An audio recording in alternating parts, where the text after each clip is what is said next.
இயேசு கிறிஸ்துவின் இனிதான நாமத்தில் உங்கள் எல்லாருக்கும் என்னுடைய அன்பின் வாழ்த்துக்கள். இயேசு கிறிஸ்து அற்புதம் செய்கிற ஒரு ஆண்டவர். அவரிடத்தில் வேண்டிக் கொள்ளுகிற ஒவ்வொருவருக்கும் அவர் அற்புதம் செய்து மகிழ பண்ணுகிற தேவன். பாவத்திலிருந்து விடுதலை பெற வேண்டும், அது ஒரு பாவ பழக்கம். இந்த மாதிரி சிலர் நம்ம சாதாரணமாக நினைப்போம், இதுதானே என்று சொல்லி புகையிலை போடுவது, மாதிரி பொடி பயன்படுத்துவது, மூக்குப்பொடி பயன்படுத்துவது, வெற்றிலை பாக்கு பயன்படுத்துவது, இதெல்லாம் நம்முடைய சரீரத்தை பாதிக்கிற காரியங்கள். மதுபானம், போதைப் பொருட்கள், அது இல்லாதபடி வெளியிலே தெரியாத சில பாவங்கள், வெளியே சொல்ல முடியாது. ஆனால் உள்ளுக்குள்ளே அந்த பாவம் தப்புன்னு தெரியும், வெளியே சொல்ல முடியாது, ஆனால் விடவும் முடியல. இந்த மாதிரி கஷ்டம். இயேசு பாவத்திலிருந்து ஒரு விடுதலை கொடுத்து 15 வருஷமாக அந்த பழக்கத்திலிருந்து விடுதலை கொடுத்திருக்கிறார். இன்னொரு பாருங்கள், கற்பத்தின் கனி, குழந்தை இல்லை, குழந்தைக்காக எவ்வளோ கஷ்டம், எவ்வளோ பணம் செலவு பண்ணி. ஆனால் தேவனை தேடும்போது, இயேசுவிடத்தில் வந்தபோது ஆண்டவர் அவருடைய நிந்தையை மாற்றும்படி ஒரு அற்புதம் செய்து அவளை மகிழ பண்ணினார். ஆண்டவர் கொடுத்த அந்த குழந்தை இந்த நோயினால் கஷ்டப்படுகிறதே, அவங்க ஜெபிச்சாங்க விசுவாசத்தோடு. நீங்கள் தானே கொடுத்தீங்க, நீங்கள் கொடுத்த குழந்தைக்கு நீங்கள் தானே சுகம் கொடுக்கணும். இயேசு அற்புத சுகம் கொடுத்து விட்டார். பாருங்கள், அதே மாதிரி தான் இன்றைக்கு அந்த இயேசு கிறிஸ்து உங்களை சந்திக்க இந்த நிகழ்ச்சியின் மூலம் உங்களோடு அவர் பேசி கொண்டிருக்கிறார். இந்த சின்ன தம்பிக்கு பாருங்கள், சின்ன வயசுலேருந்தே காதில் பிரச்சனை, காதில் ஓட்டை இருக்குன்னு சொன்னாங்க, புண் வந்து எவ்வளோ கஷ்டம், பல வருஷமாக அந்த மகனுக்கு வேதனை. ஆனால் இயேசு கிறிஸ்து எவ்வளோ அற்புதமாக சுகம் கொடுத்துட்டார் பார்த்தீங்களா. 2 வருஷமாக அந்த வியாதி வந்து அறிகுறியே இல்லாதபடி சுகமாக்கி விட்டார். தீராத வியாதின்னு சொல்லி ஏதோ ஒரு காரியம் உங்களை பாதித்து கொண்டிருக்கலாம். உங்களுடைய குழந்தை அல்லது உங்களுடைய கணவர், உங்களுடைய மனைவி, உங்களுடைய பெற்றோர், யாரோ ஒருவர் உங்கள் வீட்டில் இது தீராத வியாதி, சாகு வரைக்கும் மாத்திரை தான் போடணும் அப்படின்னு மருத்துவர்கள் சொல்லிட்டாங்க, நீ கலங்கி நிற்கிறீங்களா? தீராத வியாதியையும் தீர்க்கக்கூடிய வல்லமை இயேசு கிறிஸ்துவுக்கு உண்டு. நீங்கள் ஒருவேளை முதலாக இந்த நிகழ்ச்சியை நீங்கள் பார்க்கலாம். யாரோ சொன்னதுனால இதை பாருங்கள், உங்களுக்கு ஒரு ஆசீர்வாதம் கிடைக்கும், அற்புதம் நடக்கும்னு சொல்லி. இந்த மோகலாசஸ் உங்களை போல பாடுள்ள மனிதன். நான் அற்புதம் செய்யவே முடியாது, என்னால் ஒரு தலைவலியை கூட குணமாக்க முடியாது. நான் ஒரு மனிதன், சாதாரண மனிதன். ஆனால் நான் சொல்லுகிற இயேசு அற்புதம் செய்கிறவர். இந்த இயேசு கிறிஸ்து அற்புதமானவர். நீங்கள் அவர் மேலே விசுவாசம் வைத்து, இயேசுவே எனக்கும் ஒரு அற்புதம் செய்யுங்கன்னு இன்றைக்கி வேண்டிக் கொள்ளும்போது கட்டாயம் உங்களுக்கு ஒரு அற்புதம் நடக்கும். உங்கள் வீட்டில் ஒரு அற்புதம் நடக்கும். அது பாவ போராட்டமாக இருக்கலாம், விடுதலை. வியாதியின் வேதனாக இருக்கலாம், சுகம். பிசாசினால், பில்லி சுனித்தினால் உண்டான உபத்திரமாக இருக்கலாம், அந்த கட்டுகள் அறுக்கப்பட்டு விடுதலை. வறுமை, வேதனை, கடன் பிரச்சனை, எந்த காரியத்தில் உங்களுக்கு அற்புதம் தேவையோ அந்த காரியத்தில் இயேசு உங்களுக்கு அற்புதம் செய்வார். சரி, அந்த அற்புதம் செய்வதற்கு இயேசு ஆயத்தமாக இருக்கிறார். ஆனால் நீங்கள் விசுவாசத்தோடு அவரை நோக்கி கூப்பிடணும். எப்படி இந்த அற்புதம்லாம் நடக்குது? இயேசுன்ற பேரை சொன்னால் இப்படி பாவத்திலிருந்து விடுதலை கிடைக்குது, அப்படி நிந்தை மாறுகிற அற்புதம் நடக்குது, வியாதி மறையுது, பிசாசின் கட்டு அறுக்கப்படுது, எப்படி இதெல்லாம் நடக்கிறது என்கிற ஒரு எண்ணம் உண்டாகலாம். காரணம் என்ன தெரியுமா? இயேசு சிலுவையில் நமக்காக தன் கைகளை கால்களை ஆணி அடிக்க ஒப்பு கொடுத்து இரத்தம் சிந்தி அவர் மரித்து 3ஆவது நாள் உயிரோடு கூட எழுந்தார். இன்றைக்கும் அவருடைய கரத்தில் தழும்புகள் இருக்கிறது. அவருடைய சரீரமெல்லாம் காயத்தினால் உண்டான அந்த தழும்புகள் இருக்கிறது. வேத வசனம் சொல்லுகிறது, இயேசுவின் தழும்புகளால் நாம் குணமாகிறோம். அவருடைய தழும்புள்ள கரத்தினால் தொட்டு நம்மை குணமாக்குகிறார். அந்த இயேசு கிறிஸ்துவின் இரத்தம் பரிசுத்தமுள்ள இரத்தத்தை சிந்தினார். இரத்தம் சிந்துதல் இல்லாமல் பாவ மன்னிப்பு உண்டாகாது. இன்றைக்கு நம்ம சில இடங்களில் பாருங்கள், சில மிருகங்கள், பறவைகளை இரத்த பலி செலுத்த காரணம் என்ன? பரிகாரத்துக்காகன்னு சொல்லுவாங்க. பாவ சாபத்துக்கு பரிகாரம். இந்த மாதிரி மிருகத்தினுடைய ரத்தம், பறவைகளுடைய ரத்தம் ஒரு மனிதனுக்கு பரிகாரம், நிரந்தர பரிகாரம் ஆக முடியாது. மனிதனுடைய பாவ சாபங்கள் நீங்க ஒரு மனித ரத்தம் சிந்தப்படணும். அது பரிசுத்தமுள்ள குற்றமில்லாத ரத்தமாக இருக்கணும். அதுக்குத்தான் தேவன் கடவுள், காணக்கூடாத அந்த கடவுள் மனித அவதாரம் எடுத்து வந்தார். இயேசு என்கிற பெயரில் மனித அவதாரம் எடுத்து வந்து பரிசுத்தமாய் வாழ்ந்து, அவருடைய பிறப்பு பரிசுத்தம், அவருடைய வாழ்க்கை பரிசுத்தம், ஒரு பரிசுத்தமான வாழ்க்கை வாழ்ந்து தன்னுடைய பரிசுத்தமுள்ள அந்த இரத்தத்தை சிலுவையில் சிந்தினார். அந்த இரத்தத்தில் தான் பாவத்தை போக்குகிற வல்லமை, சாபத்தை நீக்குகிற வல்லமை, வியாதியை நீக்குகிற வல்லமை, பிசாசின் கிரிகளை அழிக்கிற வல்லமை இருக்கிறது. நீங்கள் அதை விசுவாசித்து இயேசுவே என்று ஜெபிக்கும் போது கட்டாய அந்த வல்லமை உங்களுக்குள்ளே இறங்கும், ஒரு விடுதலை கொண்டு வரும். இந்த நேரத்தில் கூட வேத புஸ்தகத்திலிருந்து இயேசு செய்த ஒரு அற்புதத்தை நான் உங்களுக்கு வேதத்திலிருந்து வாசிக்க போகிறேன். நான் என் சொந்த கருத்துக்களை உங்களுக்கு பேசுவதற்கு வரவில்லை. ஒரு மத கொள்கைகளை சொல்ல நான் வரவில்லை. தத்துவங்களை பேச நான் வரவில்லை. அதனால் பிரயோஜனம் இல்லை. அந்த நேரம் கேட்டுட்டு ஒன்றா ரசிச்சுட்டு கைத்தட்டிட்டு போகலாமே தவிர அது நம்முடைய வாழ்க்கையிலே மாற்றத்தையோ ஆசீர்வாதத்தையோ கொண்டு வராது. மனித தத்துவங்கள், மனிதர்கள் பேசுகிற அந்த கருத்துக்கள் என்பதெல்லாமே கேட்குற நேரம் நன்றாக இருக்கும், நமக்குள்ள ஒரு பெரிய மாற்றத்தையோ விளைவுகளையோ உண்டாக்காது. ஆனால் தேவனுடைய வார்த்தை, என் கையில் இருப்பது தேவனுடைய வார்த்தை. இந்த வேத புஸ்தகம் தேவனால் மனிதர்களுக்கு எழுதி கொடுக்கப்பட்ட தேவனுடைய வார்த்தை. இது பரிசுத்த ஆவியானவர் மூலமாய் மனிதர்களை வைத்து தேவன் எழுதி கொடுத்த ஒரு வார்த்தை. இந்த தேவனுடைய வார்த்தையை தான் நான் உங்களுக்கு அறிவிக்கிறேன். என் சொந்த கருத்துக்களையோ என்னுடைய ஞான திறமை இருக்குதை நான் பிரசங்கம் பண்ணுகிறேன் என்று பண்ணுவது இல்லை. அதனால் என்ன பிரயோஜனம் உண்டாக போகிறது?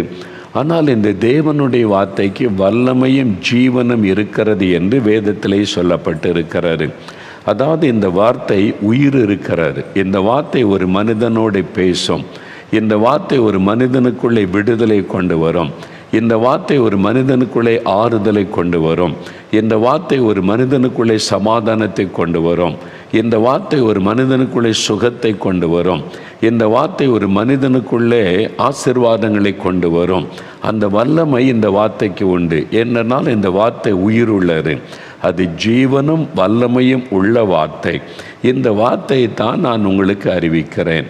சரி, இயேசு கிறிஸ்து செய்த அற்புதங்கள் இந்த வேதத்தில் எழுதப்பட்டிருக்கிறது. புதிய ஏற்பாடு என்ற பகுதியில் அது இயேசு கிறிஸ்துடைய பிறப்பிலிருந்து அவர் செய்த அற்புதங்கள், போதனைகள் அதெல்லாமே எழுதப்பட்டிருக்கிறது. அதில் இயேசு செய்த ஒரு அற்புதத்தை நான் உங்களுக்காக வாசிக்கிறேன். வேத புஸ்தகத்தில் யோவான் எழுதின சுவிசேஷம் 2ஆம் அதிகாரத்தில் முதல் 11 வசனங்கள். இந்த வசனத்தை கவனமாக கேட்குறீங்களா? இந்த வசனத்தை நீங்கள் கேட்டாலே உங்களுக்கு ஒரு ஆசீர்வாதம் உண்டாகும்.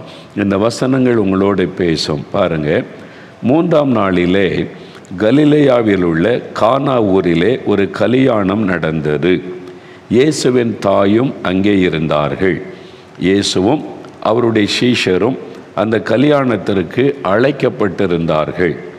திராட்சரசம் குறைவுபட்ட போது இயேசுவின் தாய் இயேசுவை நோக்கி, அவர்களுக்கு திராட்சரசம் இல்லை என்றாள். அதற்கு இயேசு, ஸ்திரியே, எனக்கும் உனக்கும் என்ன? என் வேளை இன்னும் வரவில்லை என்றார்.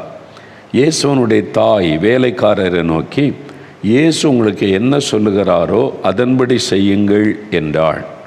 யூதர்கள் தங்களை சுத்திகரிக்கும் முறைமையின்படியே ஒவ்வொன்று 2-3 குடம் தண்ணீர் கொள்ளத்தக்க 6 கற்சாடிகள் அங்கே வைத்திருந்தது. இயேசு வேலைக்காரரை நோக்கி, ஜாடிகளில் தண்ணீர் நிரப்புங்கள் என்றார். அவர்கள் அவைகளை நிறைய நிரப்பினார்கள். இயேசு அவர்களை நோக்கி, நீங்கள் இப்பொழுது மொண்டு பந்தி விசாரிப்புக்காரரிடத்தில் கொண்டு போங்கள் என்றார். அவர்கள் கொண்டு போனார்கள். அந்த திராட்சரசம் எங்கே இருந்து வந்ததென்று தண்ணீரை மொண்ட வேலைக்காரருக்கு தெரிந்ததே அன்றி பந்தி விசாரிப்புக்காரருக்கு தெரியாததினால் அவன் திராட்சரசமாய் மாறின தண்ணீரை ருசி பார்த்தபோது மணவாளனை அழைத்து, எந்த மனுஷனும் முன்பு நல்ல திராட்சரசத்தை கொடுத்து ஜனங்கள் திருப்தி அடைந்த பின்பு ருசி குறைந்ததை கொடுப்பான், நீரோ நல்ல ரசத்தை இதுவரைக்கும் வைத்திருந்தீரே என்றான். இவ்விதமாக இயேசு இந்த முதலாம் அற்புதத்தை கலிலேயாவில் உள்ள கானா ஊரிலே செய்து தம்முடைய மகிமையை வெளிப்படுத்தினார். அவருடைய சீஷர்கள் அவரிடத்தில் விசுவாசம் வைத்தார்கள்.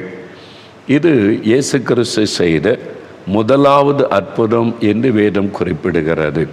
இயேசு இந்த உலகத்தில் ஆயிரக்கணக்கான அற்புதங்களை செய்தார். 3.5 ஆண்டு காலம்தான் அவர் ஜனங்கள் மத்தியில் ஊழியம் செய்தார். அவர் என்ன ஊழியம் செய்தார்? வேத புஸ்தகத்தில் அப்போஸ்தலர் 10ஆம் அதிகாரம் 38ஆம் வசனத்தில் சொல்லப்பட்டிருக்கிறது. இயேசு கிறிஸ்து நன்மை செய்கிறவராயும் பிசாசின் வல்லமையில் அகப்பட்ட யாவரையும் குணமாக்குகிறவராய் சுற்றி தெரிந்தார். ஜனங்களுக்கு ஒரு பக்கம் உபதேசம் பண்ணினார், நல்ல காரியங்களை பிரசங்கம் பண்ணினார். இன்னொரு பக்கம் வியாதியஸ்தரை குணமாக்கினார், பிசாசு பிடித்தவர்களுக்கு விடுதலை கொடுத்தார். ஜனங்களுக்கு நன்மை செய்கிறவராகத்தான் சுற்றி தெரிந்தார். அவர் ஒருவருக்கும் ஒரு தீங்கும் செய்தது இல்லை. அவர் செய்த அற்புதங்கள் ஏராளம் ஏராளம். குருடர்களுக்கு பார்வை கொடுக்கிறார், சப்பானிகளை நடக்க வைத்தார், செவிடர்களை கேட்க வைத்தார். அந்த மாதிரி பிசாசு பிடித்தவர்களுக்கு விடுதலை கொடுத்தார். மரித்தோரையும் எழும்பி அவர்கள் நல்ல சுகத்தோடு எழும்பும்படிக்க செய்தார். இப்படி அவர் ஏராளமான அற்புதங்களை ஜனங்களுக்கு செய்திருந்தார். பலதரப்பட்ட வியாதியஸ்தரை இயேசுவண்டை கொண்டு வந்தபோது எல்லாருக்குமே அவர் சுகம் கொடுத்ததை வேத புஸ்தகத்திலே நம்ம வாசிக்க முடியும். இவ்வளவு அற்புதங்களை செய்த இயேசு அவர் செய்த முதலாவது அற்புதம், first miracle of Jesus Christ, அது என்றைக்குமே ரொம்ப விசேஷந்தான. முதலாவது அற்புதம் என்னது அப்படின்னு நீங்கள் பார்க்கும்போது இந்த அதிகாரத்தில் எழுதப்பட்டிருக்கிறது. கானா என்கிற ஒரு ஊர் இருக்கிறது. இன்றைக்கு அந்த ஊர் இருக்கிறது. இந்த அற்புதம் நடந்த இடத்துக்கு நான் போயிருக்கிறேன். இஸ்ரவேல் தேசத்தில் அதனுடைய வடபகுதியில் கானா என்கிற ஒரு நாசரத்துக்கு பக்கம், இயேசு வளர்ந்த ஊர் தான் நாசரத். அப்போ அங்கே பக்கத்தில் தான் கானா என்கிற ஊர். இப்பவும் அதே பெயரில் தான் அந்த ஊர் இருக்கிறது. இயேசு கிறிஸ்து அங்கே ஒரு கல்யாண வீட்டிற்கு அழைக்கப்பட்டிருந்தார். இயேசுவனுடைய தாயார் அங்கே இருந்தார்கள். அதனால் இயேசுவனுடைய உறவினர் வீட்டு திருமணம் என்பதாக வேத அறிஞர்கள் சொல்கிறாங்க. அப்போ இயேசு அங்கே அழைக்கப்பட்டு, நீங்கள் கல்யாணத்துக்கு வரணும், உங்கள் சீஷரோடு வாங்கன்னு சொல்லி அந்த கல்யாண வீட்டார் இயேசுவை அழைத்திருந்தார்கள். அதனால் இயேசுவும் அங்கே இருந்தார். கல்யாண வீட்டில் ஒரு விருந்து நடக்கிறது. கல்யாணத்தில் விருந்து தானே சிறப்பானது. திருமணம் முடிந்த பிறகு வரவேற்பு நடத்தி விருந்து செய்வார்கள். அந்த நாட்டில் இஸ்ரவேல் தேசத்தில் விருந்தில் இன்றைக்கும் கூட ரொம்ப விசேஷமானது திராட்சரசம் பரிமாறுவது. நல்ல சுத்தமான போதை இல்லாத அருமையான திராட்சரசம். அந்த தேசத்தில் எங்கே பார்த்தாலும் திராட்சை அந்த செடிகளையும் கொடிகளையும் பெரிய பெரிய அந்த திராட்சை கொலைகளையும் பார்க்க முடியும். அந்த திராட்சரசம் அதுதான் கல்யாணத்தில் சிறப்பானது. நம்ம ஊரில் சில இடங்களில் பாருங்கள், பாயசம் ரொம்ப விசேஷம் இல்லை, பாயசத்தோடு விருந்து பண்ணினாங்கன்னு சொல்லுவாங்க. இந்த கன்னியாகுமரி மாவட்டம் போனீங்கன்னா அங்கே ரொம்ப விசேஷம் என்ன தெரியுமா? சில பணக்காரங்க அவங்க கல்யாண விருந்தில் 4 வகை பாயசம் பண்ணுவாங்க. நான் பார்த்துருக்கிறேன், நான் சாப்பிட்டு இருக்கிறேன். விதவிதமாக பாயசம், அதுதான் ஸ்பெஷல் அவங்க கல்யாண விருந்தில். சாதாரணமாக 2வது அந்த பாயசம் இருக்கும். இது மாதிரி ஒவ்வொரு பகுதியில் திருமண விருந்தில் ஒவ்வொரு காரியம் விசேஷமாக இருக்கும். அதே மாதிரி அந்த தேசத்தில் திராட்சரசம் பரிமாறு கேட்கிற அளவுக்கு அவங்க கொடுப்பாங்க. அதுதான் ரொம்ப விசேஷமானது. அது இல்லைன்னு சொன்னால், இப்போ நம்ம ஊரில் திடீர்னு கடைசி பந்திக்கு போனால் பாயசம் கிடைக்காதுப்பா அப்படின்னு பந்திக்கு முந்துவாங்க, பார்த்துருக்கீங்களா? அப்போ அது கிடைக்கலன்னா வருத்தம், பாயசம் என்ன தீர்ந்து போச்சு அப்படின்னா அந்த விருந்தாளிகளுக்கு ஒரு துக்கம் வந்துடும். எனக்கு பாயசம்லாம் கிடைக்கல, என்னையா விருந்து பண்ண இப்படி இல்லாமன்னு சொல்லி அந்த கல்யாண வீட்டாருக்கு ஒரு வருத்தம் வந்துடும். இப்போ திராட்சரசம் குறைவுபட்டு விட்டார். இல்லாத ஒரு சூழ்நிலை உருவாகிறது. அப்போ திருமண வீட்டார் பதறுகிறார்கள். ஐயோ, திராட்சரசம் இல்லைன்றாங்களே, தீந்து போச்சுது, இன்னும் விருந்தாளிகள் இருக்கிறாங்களே, அவங்களுக்கு திராட்சரசம் கொடுக்காட்டா இந்த கல்யாண வீட்டுக்கு போனேன், திராட்சரசம் இல்லைன்னு சொல்லிட்டாங்க, அது வாழ்நாள் முழுதும் பேசுவாங்களே, இந்த மணமகன் மணமகளுக்கு எவ்வளோ பெரிய துக்கமான ஒரு காரியம், அந்த கல்யாண விருந்து ஒரு துக்கத்தில் முடிந்ததாக இருக்குமே, கல்யாண வீட்டார் பதறுகிறாங்க, துக்கத்தோடு இருக்கிறாங்க. இயேசுனுடைய தாயார் இதை கவனித்தார்கள். இது மாறுவதற்கு, இந்த துக்கம் மாறுவதற்கு, இந்த குறைவு நீங்குவதற்கு இயேசுவால் தான் முடியும். அதனால் அவர்கள் இயேசுவனிடத்தில் வந்து அந்த காரியத்தை சொல்லுகிறார்கள். இயேசு முதலாவது சொல்லுகிறார், என் வேளை இன்னும் வரவில்லை, நான் பிதாவாகிய தேவன் சொல்லுவதைத்தான் என்னால் செய்ய முடியும், அதனால் அவர் சொன்னால் நான் செய்வேன் என்பதாக பதில் சொல்லிவிட்டார். இயேசுடைய தாயார் ஞானமாக சொன்னாங்க, இயேசு சொல்கிறபடி செய்யுங்க, நான் இதில் ஒன்றும் பண்ண முடியாது, நான் சொன்னாலும் அவர் பிதா சொல்கிறபடி தான் செய்வார், என் வேலை வரலைன்னு சொல்லிட்டார், ஆனால் இயேசு சொல்கிறபடி செய்யுங்கன்னு சொல்லிட்டு போயிட்டாங்க. அப்பொழுது இயேசு அந்த மக்களுடைய பதற்றம், அவருடைய கஷ்டங்களை பார்த்து ஒரு அற்புதம் செய்ய தீர்மானித்தார். பிதாவாகிய தேவனிடத்திலிருந்து கட்டளை பெற்று ஒரு அற்புதம் செய்கிறார். தண்ணீரை திராட்சரசமாய் மாற்றுகிறார். தண்ணீரை திராட்சரசமாய் மாற்றி அந்த குறைவை நிறைவாக்கி மகிழ பண்ணுகிறார். இதுதான் இயேசு செய்த முதலாவது அற்புதம். இந்த அற்புதம் எதை வெளிப்படுத்துகிறது? முதலாவது பாருங்க, இயேசு தன்னுடைய அற்புதத்தை கல்யாண வீட்டில் ஆரம்பிக்கிறார். உங்களுடைய குடும்பம் இயேசுவுக்கு ரொம்ப பிரியம். ஒரு கணவன், மனைவி, பிள்ளைகள், குடும்பத்தின் மேல் அக்கறை உள்ளவர் இயேசு. ஒரு குடும்பத்தில் குறைவு வரக்கூடாது, ஒரு குடும்பத்தில் வியாதி, பண கஷ்டம், கடன் பிரச்சனை, குறைவுக்குள்ளே வாழக்கூடாது. அவங்க ஒரு நிறைவான ஆசீர்வாதத்தோட சந்தோஷமாக சமாதானமாக இருக்க வேண்டும் என்று இயேசு விரும்புகிறார். அதனால் முதலாவது அற்புதத்தை ஒரு வீட்டில், அது திருமண வீட்டில் தான் ஆண்டவர் செய்கிறார். உங்கள் குடும்பத்தில் இன்றைக்கி ஒரு பிரச்சனை இல்லை, உங்கள் குடும்பத்தில் ஒரு பதஷ்டம், உங்கள் குடும்பத்தில் ஏதோ ஒரு காரியம் உங்களை பாதித்து விட்டதல்ல, வியாதி, கடன் பிரச்சனை, ஒரு வேதனை, என்ன பண்ணுறதுன்னு தெரியல, என்ன நடக்குமோன்ற பயம், கலக்கம். அதனால தான் இயேசு உங்கள் வீட்டில் வந்து உங்களுக்கு அற்புதம் செய்ய உங்களோடு பேசி கொண்டிருக்கிறார். ரெண்டாவது, இந்த அற்புதத்தை நீங்கள் கவனித்தால், தண்ணீரை திராட்சரசமாக இயேசு மாற்றினார். அவர் முதலாவது செய்த காரியம் மாற்றுகிறார், தண்ணீரை திராட்சரசமாய் மாற்றுகிறார். இயேசு தான் இந்த உலகத்தில் வந்த நோக்கத்தை இந்த அற்புதத்தின் மூலம் ஆண்டவர் வெளிப்படுத்தி இருக்கிறதை பார்க்கிறோம். நிறைய பேர் மதம் மாற்றுகிறார். இயேசு யாரையும் மதம் மாற்றுவதில்லை, மதம் மாறுறதுனால பிரயோஜனமும் இல்லை. ஆனால் இயேசு மாற்றுகிறவர். என்ன மாற்றத்தை உண்டாக்குகிறவர்? மனிதனுடைய வாழ்க்கையை மாற்றுகிறவர். இப்போ தண்ணீரை எடுத்துக்கொள்ளுங்க, அதுக்கு நிறம் கிடையாது, மனம் கிடையாது, ருசி கிடையாது. இப்போ நிறமில்லாத, மனமில்லாத, ருசி இல்லாத தண்ணீரை இயேசு திராட்சரசமாய் மாற்றினார். அழகான நிறமுள்ள, மனமுள்ள, ருசியுள்ள திராட்சரசமாய் மாற்றிவிட்டார்.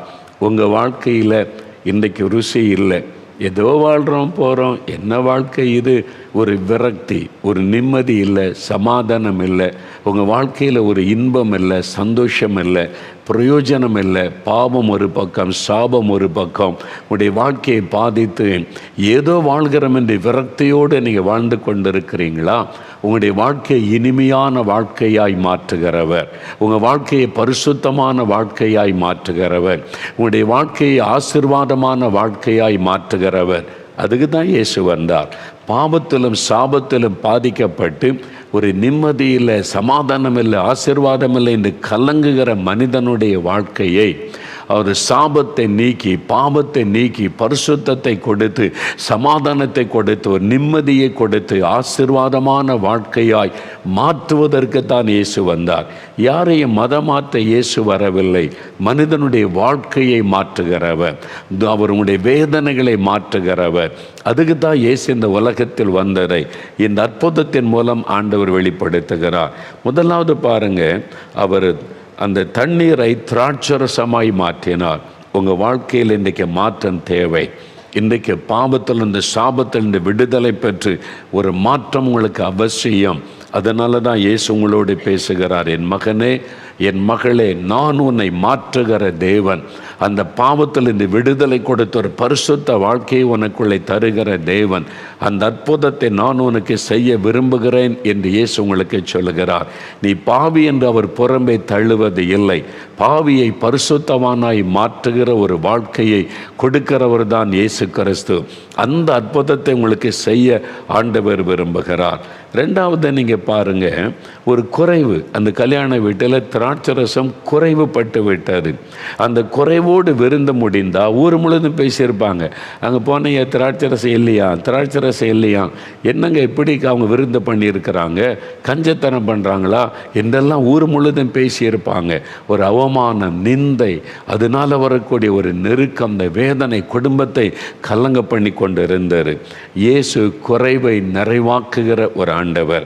பிலிப்பியர் 4:19 சொல்லப்பட்டிருக்கிறது, தேவன் நம்முடைய குறைவை எல்லாம் நிறைவாக்குவாராம். இயேசு கிறிஸ்துவின் மூலமாய் உங்கள் வாழ்க்கையில் என்ன குறை, குழந்தை இல்லைன்ற குறை இருக்குதா, ஆண்டவர் அதை மாற்றுவார். நீங்கள் கடன் பிரச்சனை என்கிற குறைவில், பண கஷ்டத்தினால் குறைவுபட்டு வறுமையில் கலங்கி நிற்கிறீங்களா, ஆண்டவர் உங்களுடைய வாழ்க்கையின் குறைவை இன்றைக்கு நிறைவாக்குவார்.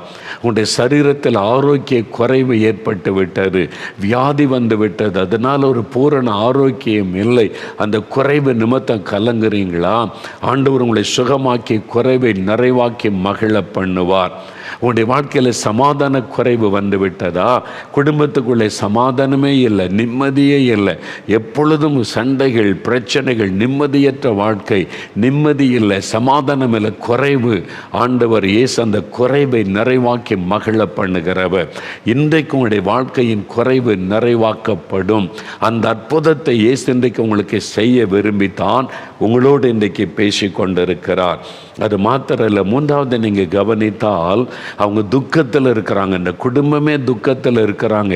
என்ன பண்ணுறதுன்னு தெரியல, இப்போ திராட்சரசத்துக்கு எங்கே போவது, என்ன செய்வது, எங்கே போய் வாங்க முடியும், அப்படியே கலங்கி நிற்கிறார்கள்.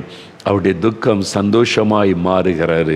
இப்போ இயேசு தண்ணீரை திராட்சரசமாக மாற்றின உடனே, அது ருசியுள்ள திராட்சரசமாய் மாற்றின உடனே குடும்பமே மகிழுகிறாரு. அவருடைய துக்கம் சந்தோஷமாய் மாறினது, அவருடைய பயம் சந்தோஷமாய் மாறினது. யோவான் 16:20 இயேசு சொல்லுகிறார், உங்கள் துக்கம் சந்தோஷமாய் மாறும். இன்றைக்கி ஏதோ ஒரு துக்கத்தோடு இருக்கிறீங்க, என் பிள்ளைக்கு திருமணம் ஆகலையே என்கிற துக்கம், ஒரு குழந்தை செல்வம் இல்லையே என்கிற துக்கம், ஒரு நிரந்தர வேலை இல்லையே என்கிற துக்கம், ஒரு வருமானம் இல்லையே என்கிற துக்கம், நஷ்டம் அடைஞ்சிட்டோமே, அவமானத்துக்கு நடுவில் இருக்கிறோமே என்கிற துக்கம், இந்த பிரச்சனை நெருக்குகிறதே, இதிலிருந்து வெளியே வர முடியுமா, ஊரில் இன்னை தலைநிமிர்ந்த நடக்க முடியுமா என்கிற ஒரு துக்கம், ஏதோ ஒரு துக்கம் உடைய உள்ளத்தை அழுத்தி கொண்டு இருக்கிறது.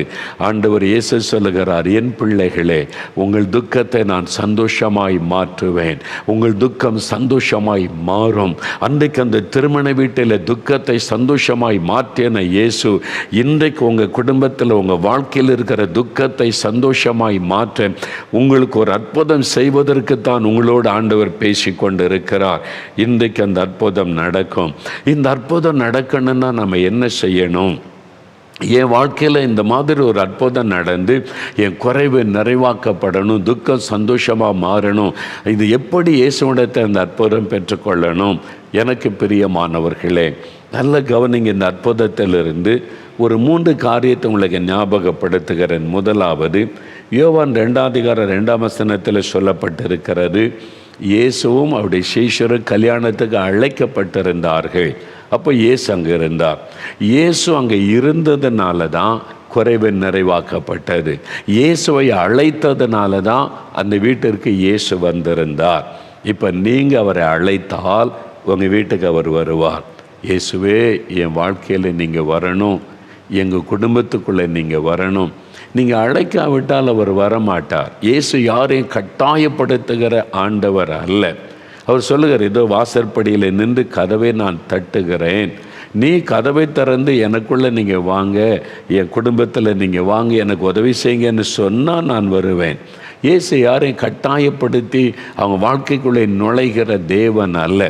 பயமுறுத்தி கலங்க பண்ணி, நீ இப்படி பண்ணாட்ட அவனுக்கு அப்படி செய்திருவேன் இப்படி செய்திருவேன், அந்த மாதிரி பயமுறுத்துகிற ஆண்டவர் அல்ல. அவர் ஜென்ரலாக அந்த கதவை தட்டுவார். என் பிள்ளைகளே, துக்கத்தோடு இருக்கீங்களா? கஷ்டத்தோடு இருக்கீங்களா? அவமானம் வந்தோடனே பயப்படுறீங்களா? உங்கள் துக்கத்தை சந்தோஷமாக மாற்ற நான் இருக்கிறேன். ஆனால் நீங்கள் விரும்பினாதான் நான் வருவேன், நீங்கள் என்னை ஏற்றுக்கொண்டால் தான் உங்களுடைய வாழ்க்கையில் வருவேன் என்று இயேசு கிறிஸ்து சொல்லுகிறார். வேத புஸ்தகத்தில் லூக்கா 10:38 வாசித்தீங்கன்னா, இயேசு ஒரு நாள் பெத்தானியா என்கிற கிராமத்தின் வழியாய் கடந்து போனார்.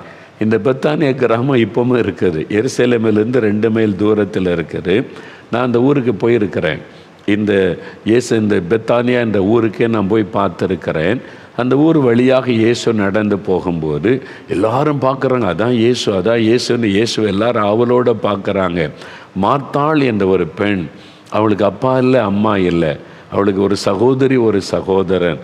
அதனால் ஒரு தாய் தகப்பனுடைய அன்புக்காக ஏங்கின பிள்ளைகள். இயேசுடைய முகத்தை பார்த்தா ரொம்ப அன்பாக இருக்கிறாரு, பாசத்தோடு எல்லாத்திட்டையும் பழகிறாருன்னு சொல்லி அவளுக்கு ஆசை, இயேசு என் வீட்டுக்கு வருவாரான்னு சொல்லி அவள் போய் கூப்பிட்டாள். இயேசுவே, ஆண்டவரே, எங்கள் வீட்டுக்கு நீங்கள் வருவீங்களா? இயேசு சொன்னார், நான் வருகிறேன். பாருங்கள், ஒரு ஏழை ஒரு பெண் கூப்பிட்ட போது இயேசு உடனே அந்த வீட்டிற்கு போனார். அவங்களுக்கு ஒரு பெரிய சந்தோஷம். தாய் தகப்பனுடைய அன்பை இயேசுவிலே கண்டார்கள். அந்த இயேசு கிறிஸ்துவை நீங்கள் கூப்பிட்டா உங்கள் வீட்டுக்கு கூட இயேசு வருவார். வேறு புஸ்தகத்தில் லூக்கா 19:6 பார்த்தீங்கன்னா, சகையு என்ற ஒரு பெரிய பணக்காரன், அவன் பெரிய பணக்காரன், பெரிய பதவியில் இருக்கிறவன், நிம்மதி இல்லை, சமாதானம் இல்லை, எல்லாரும் பாவினை ஒதுக்குறாங்க. அவன் இயேசுவை ஏற்றுக்கொண்டதுனால அவன் வீட்டுக்கு இயேசு போனார் என்று வேதத்தில் பார்க்கிறோம். ஏழைகள் வீட்டுக்கும் போவார், பணக்கார வீட்டுக்கும் போவார். அவருக்கு எந்த வித்தியாசமும் கிடையாது. எல்லாரையும் ஒரே விதமாய் நேசிக்கிற ஒரு ஆண்டவர் அவர். அவர் உங்கள் வீட்டுக்கு வர விரும்புகிறார். நீங்கள் கூப்பிட்டா அவர் வருவார். எங்கள் வீட்டுக்கு நீங்கள் வரணும், என் வாழ்க்கையில் நீங்கள் வரணும், நீங்கள் விரும்பி கூப்பிட்டா உங்கள் வீட்டுக்கு வருவார், உங்களுக்கு அற்புதம் செய்வார். இயேசு அங்கே இருந்ததுனால தான் அற்புதம். இப்போ என் வாழ்க்கையில் நாங்கள் பக்தி உள்ள இந்து குடும்பத்தை நான் சார்ந்தவன். எங்கள் அப்பா அம்மாவில் ரொம்ப பக்தியாக என்னை வளர்த்துருந்தாங்க. என்னுடைய பாட்டி ஒருவர் இருந்தாங்க, ராமாயணம் மகாபாரதத்தை சின்ன வயசில் தினந்தோறும் சொல்லி சொல்லி சொல்லி ஊட்டி வளர்த்தார்கள். அதனால் எங்களுக்குள்ள பக்தி காணப்பட்டது. எப்போவுமே என் சகோதரர் 2 பேர் இந்துக்களாகத்தான் இருக்கிறாங்க. ஆனால் என் குடும்பமே ரொம்ப பக்தி உள்ள ஒரு குடும்பம். நான் ரொம்ப பக்தியாக நான் தெய்வத்தை தேடுகிறவன். செவ்வாய் வெள்ளிக்கிழமை ஆனால் கோயிலுக்கு போய் சுற்றி சுற்றி கும்பிட்டு ரொம்ப பக்தியாக இருக்கிறவன். அந்த மாதிரி தெய்வ நம்பிக்கையை ஊட்டி வளர்த்தார்கள். என்னுடைய 14 வயசில் எனக்கு ஒரு வியாதி, ஹார்ட் என்லார்ஜ்மெண்ட், இருதயம் வீங்கி விட்டது. அதனால் என் வலது கால் பாதிக்கப்பட்டு சப்பானி ஆயிட்டு, நடக்க முடியாது, காலை அசைக்க முடியாது. அப்போ நாங்கள் சென்னையில் இருந்தோம். சென்னையில் பாடி என்கிற இடத்துல என்னுடைய தகப்பனார் அங்கே பாத்திர வியாபாரம் செய்தார்கள், கடை வைத்திருந்தாங்க. ஃபேமிலி அங்கே தான் போய் செட்டில் ஆகிட்டோம். அப்போ தான் இந்த வியாதி என்னை தாக்கி நிறைய டாக்டர்கிட்ட கொண்டு போனாங்க. எவ்வளோ பணம் அந்த காலத்தில் எனக்காக செலவு பண்ணி, என் பெற்றோர் என்னை எப்படியாவது காப்பாற்ற முயற்சி பண்ணி பல டாக்டர்கள் பல ஆயிரம் ரூபாய்கள் செலவு பண்ணி கடைசியில் வியாதி அதிகமாகி அந்த இருதயம் வீங்கி இருந்ததுனால இருதயம் பாதிக்கப்பட்டு எலும்பும் தோலும் ஆகி நடக்க முடியாமல் படுக்கையில் ஆகிவிட்டேன். கடைசியில் ஒரு வெளிநாட்டில் படிச்சுட்டு வந்த டாக்டர், அப்போது 50 வருஷத்துக்கு முன்னால் அதெல்லாம் ரொம்ப விஷயம். இப்போது சாதாரண மருத்துவத்துறையில் எவ்வளோ வளர்ந்துருக்கிறது. அப்போது அந்த மாதிரி ஃபாரினில் படிச்சுட்டு வந்த டாக்டர்னு சொல்லி அவர் என் மேலே ரொம்ப அன்பாக என்னை காப்பாற்ற பிரயாசப்பட்டார். அயனாவரம் இருக்குல்ல, சென்னையில் அயனாவரம் பாடி பக்கத்தில், அங்கே தான் என் பெற்றோர் என்னை கொண்டு தூக்கித்தான் போகணும், என்னால் நடக்க முடியாது. அந்த மாதிரி டாக்டர் ரொம்ப அன்பாக என்னை கவனித்து எப்படியாவது என்னை காப்பாற்ற முயற்சி பண்ணினார். பல மணி நேரம் என்னை டெஸ்ட் பண்ணி டாக்டர்ஸ் ஒரு குரூப்பாக அப்போவே உட்காந்து டிஸ்கஸ் பண்ணி கடைசியில் என் ஹார்ட்லாம் பரிசோதித்துட்டு சொன்னாங்க, உங்களுடைய மகனுடைய இருதயம் கம்ப்ளீட்டாக டேமேஜ் ஆகிவிட்டார். இனி உங்களுடைய மகனை மருத்துவத்தால் குணமாக்கவே முடியாது, அவ்வளவுதான். இனி எவ்வளோ நாள் உயிரோடு இருப்பான்னு சொல்ல முடியாது, எனி டைம் மரணம் சம்பவிக்கலாம். அவ்வளவு இருதயம் கம்ப்ளீட்டாக டேமேஜ் ஆகிவிட்டது. அதனால் வீட்டில் வச்சு அவனுக்கு என்னென்ன நீங்கள் செய்ய விரும்புகிறீங்களோ சந்தோஷமாக கவனித்து கொள்ளுங்க, ஆறுதல் படுத்தி என்னை என் பெற்றோர்கிட்ட அப்படி அனுப்பிட்டாங்க. அவ்வளோதான், கைவிடப்பட்ட இனி மருத்துவத்தால் ஒன்றும் செய்ய முடியாதுன்ற நிலைமை. நான் வீட்டில் வந்து படுத்த படுக்கையாக இருந்தேன்.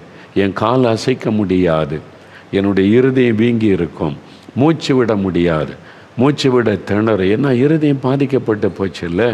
மரணம் என்னை நெருங்கி கொண்டு இருந்தது. தண்ணி குடிக்க முடியாது, சாப்பிட முடியாது, எழும்பி உட்கார முடியாது.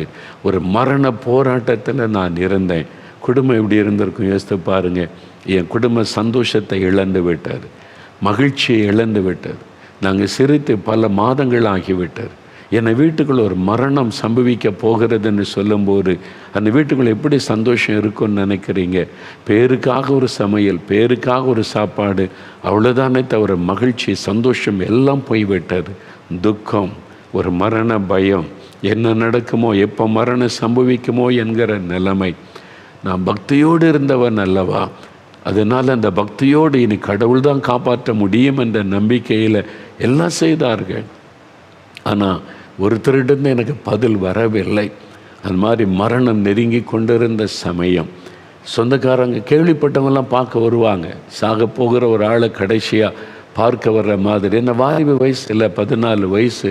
அதனால் வந்து பார்த்துட்டு என் பெற்றோருக்கு ஆறுதல் சொல்லிட்டு போவாங்க. அவ்வளோதான் அவங்களால செய்ய முடியும். அப்போ தான் ஒரு கிறிஸ்தவ நண்பர் என்னை பார்க்க வந்தா. எங்களுடைய ஃபேமிலி ஃப்ரெண்ட். அவங்க சும்மா கேள்விப்பட்டு விசாரிச்சுட்டு அவர் ஊழியக்காரர் கிடையாது, அவர் பாஸ்டரும் கிடையாது, எந்த கிறிஸ்தவ ஊழியர் அல்ல. பாடியில் லூகாஸ் டிவிஎஸ் கம்பெனி இருக்குதுல்ல, அதில் வேலை செய்து கொண்டிருந்த ஒரு அண்ணன். அவங்க பேர் சாமுவேல் என்பவர். இப்பவும் இருக்காங்க பாடியில். அவங்க வந்தாங்க என்னை பார்க்குறதுக்கு. சும்மா பார்த்துறப்ப வாலிபன், அவங்களுக்கு திருமணம் கூட ஆகலை. என்னுடைய தாயார் அவங்கள பார்த்த உடனே கண்ணீர் விட்டு அழுது சொன்னாங்க, என் மகனை எல்லாரும் கைவிட்டுட்டாங்க, இயேசு கிறிஸ்துக்கிட்ட என் மகனுக்காக ஜெபம் பண்ணுறியான்னு கேட்டார்கள்.